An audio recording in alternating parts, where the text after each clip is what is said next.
else says besides, let's say you don't want to afford the license for it anymore, what do you do at that point? And that's a good point. And that's kind of my point with signal services as well. Yeah, what if you decide that, hey, I no longer want to be part of tier one trading because I've gone crazy for some reason, because why else would you not want to be a part of us? And I don't have my license anymore. And now it's like you never actually developed the skill for identifying patterns, or you developed a different type of skill because you've only taken the Enigma patterns. Now where are you at, right? That's the whole, right? Give me a fish, feed me for a day, teach me how to fish, I can feed myself for my lifetime. That's my whole thing about signal services. I don't think signal services are bad. I just don't believe in putting yourself in a position, this may be the entrepreneur in me, I don't believe in putting yourself in a position where you have to rely on someone else for your well-being. And if my only skill is a signal service, I'm not using it to like supplement. If my only skill is the ability to follow someone else's idea, I don't really have control over my life, do I? Someone else controls my life. I remember my mentor, Jason Stapleton, telling me this before. He was part of a signal service during his trading journey, right? He was in Iraq or whatever like that and learning how to trade, and he was part of a signal service. And the guy was excellent. The guy was good. He'd pop in, he'd follow his signals, and everyone was making money. Everyone was happy, right? And then one day the guy was like, you know what? I don't feel like doing this anymore. And I remember Jason said he was offering him more money. Like, look, I'll pay you more. Like, what about a personal signal service? And the guy's like, nah, you know what? I just want to, I've done my duty in trading. I've made enough money. I'm going to start enjoying life with the family. And I don't know if he stopped trading or just went to like a less active type of trading. He's like, I just don't feel like doing it anymore. And then it's like, now what do you do? What if you put your life on hold? Right? What if this signal service was so great that you've been able to quit your job and go full-time trading just off following someone else's idea, and then all of a sudden, right, Swiss Bank pulls the rug. Woof. Now what do? You don't have a skill. You don't have a skill. You've changed your life. You've quit your job. You're screwed. So I don't not agree with, I don't hate signal services. I think they have a purpose. I don't think they should be the sole way. I think if anything, you're going to use a signal service where it's like, let's say Naomi's been doing a lot of work with I think like the stock index or something like that. Let's say I want some exposure to the stock market, but I don't want to actively trade it because I want to keep my full focus on Forex, right? And I guess the easy way, you would just manage money, but tomato. Then I have that signal service as kind of a supplement, right? I still have my skill in trading here. I'm still doing what I need to do in the Forex market, but I do want some exposure to another market, and I just don't have the time to do it myself. Then it makes sense as a supplement. Or even if you're diversifying your trading, right? Maybe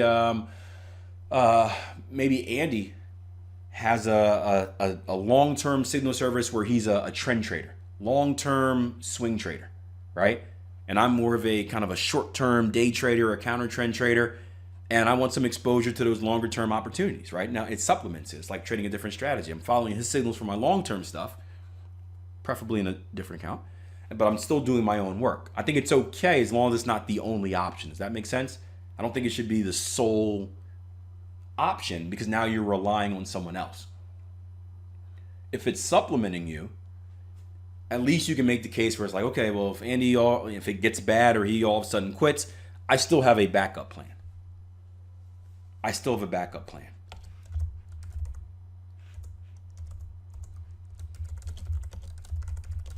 So I think that's important just from a paranoid safety perspective. And I always think about that in life. Yeah. Again, that was one of the reasons I hate calling myself an entrepreneur, but that's one of the reasons I wanted to be one.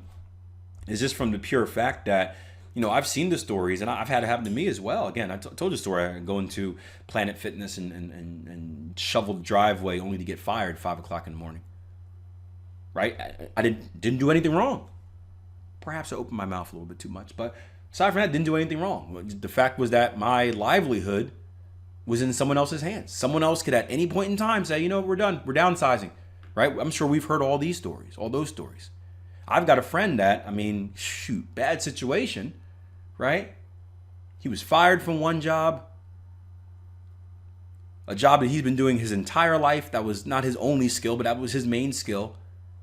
Had to fight to get another job, right? Got that other job. Life finally started to turn around a little bit. Was going through a divorce.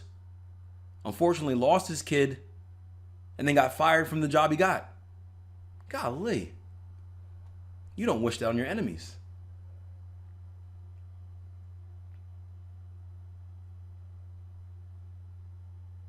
Yeah, I see him. I see him every day. He works with us every day, or not every day. I see him about 3 times a week. Yeah, and one of the things he started doing after that, he said, you know what? I got to start something of my own, even if it's just to generate supplemental income. I got to start something of my own. That way, I have control. Not only does he, can he make his own hours and whatnot, but he has control. Where it's like, okay, well, if he fails, it's on him. It's not because someone said, you know what? I'm trying to save some money for the business, so we're just going to lay off 10 people, right? He has control. He eats what he kills. So if he wants to work harder and grow it, he can. If he's okay with it just being kind of enough and supplemental, he can keep it like that. But he has control. Control, that's the thing, control. The older I get, that's the more it stands out to me. Control. Control and power. I look at everything as a power move. Positioning yourself for the Iron Throne. Poor John Stark, that's another story. Ugh. He got screwed the entire time. Jon Snow, excuse me. Yeah. I was thinking about that the other day. He got screwed the entire series. And he's the best dude. You think things are turning around, he falls in love, and it's like, hey, you're my cousin.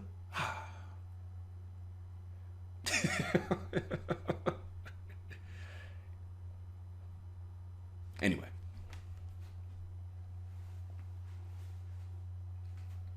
That's another thing that upset me. But it's all because he was following a signal service. That's why. So you follow signal service, you end up like Jon Snow on the Night's Watch. All right. Well, I said I would happily have money in one because I have my own views on the market, and it would conflict, and I'd rather not see what traders are taking yet. And that's the same thing with managing money.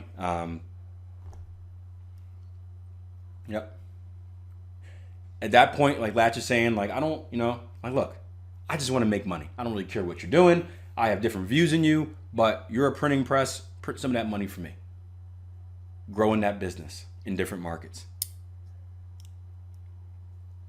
Greg says, totally. It happened to me as well, working for the bank, then downsizing, got transferred to another department. My boss there was an a-hole, yeah. And it's like you do everything you want. It's just out of your control. Someone else is having a bad day or someone else is making the shots and they look, you're just a number. You're not a person.